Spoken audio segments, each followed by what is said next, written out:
Connect the tips of thumb and index finger on the left hand. Bend the middle finger on the right hand and press it against the base of the thumb on the same hand. Connect the tip of the middle finger on the left hand and the tip of the thumb on the right.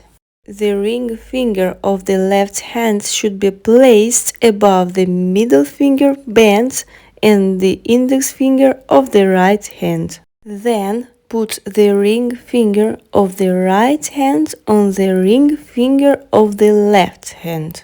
The little finger on the left hand should be placed between the ring finger and the little finger of the right hand.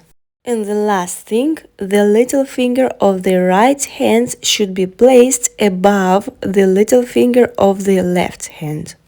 Look attentively at what I am doing and try to repeat it.